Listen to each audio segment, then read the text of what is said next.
So this is what I'm starting with. As you can see, there's pegboard up on the walls. That all has to come down. I got to get all this crap moved out of here. And then I still have to do some electrical work. There's already 2 receptacles right here.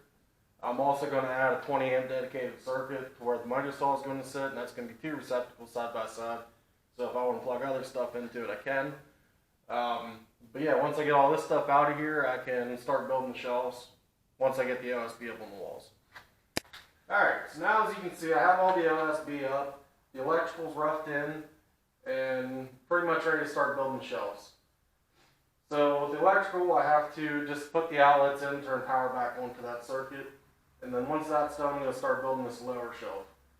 Total length is going to be 16 feet, but in the middle I'm going to have a 30-foot section for the miter saw, then I'm going to leave that adjustable that I can go up and down, because I don't have the saw I'm going to have, after this. I only have a 7 1/4 inch slider, and I'm going to end up getting a 12 inch. So I don't know exactly what dimensions I'm going to need, so I figured if I do 30 inches, that'll be enough. There's plenty of room on either side of that. So to get 16 feet out of that, I'm going to make 2 81-inch sections on both sides of that, plus the 30-inch section in the middle is going to be 16 feet overall. So once this is done, like I said, the electrical's done, I'm going to start with the shelves, or the stand. And I'm just going to get the boards mounted on the wall and leveled up first, and then I'll build out from there.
So I got to get 4 pieces cut here quick, and then I can start building my middle section.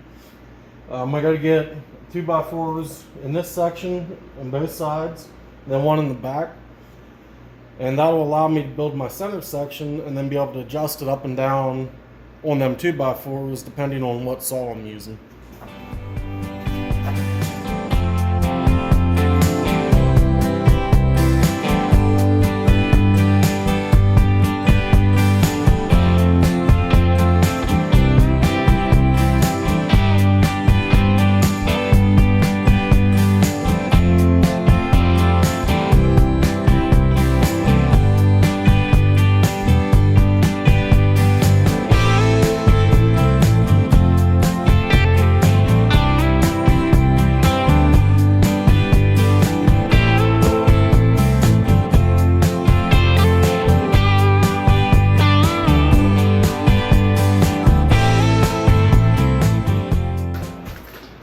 Alright, so now as you can see, I got this center section done. If you guys are going to be tackling a project like this, just think about what your needs are, and you can kind of alter this design to whatever you need. Like I said earlier in the video, I wanted to have 16 feet long, so then I could have 8 feet on either side of the saw that I want to cut. Another thing to think about too is what I said earlier is this saw I'm not going to have forever. And I'd like to end up getting a 12-inch slider for in here, so I made the center section adjustable depending on if the base height would be different on a different saw. I'm also going to be building shelves up here in the next week or so. They're going to be 16 foot long and 2 foot wide, and there's going to be 2 shelves, and they're going to go up to the ceiling. While I'm doing that, I'm also going to wire in lights underneath that bottom shelf so it lights up this whole workbench. So if you want to see that, if it's helpful, subscribe and follow me here. And that should be coming out soon. So hopefully that helped you guys, and thanks for watching.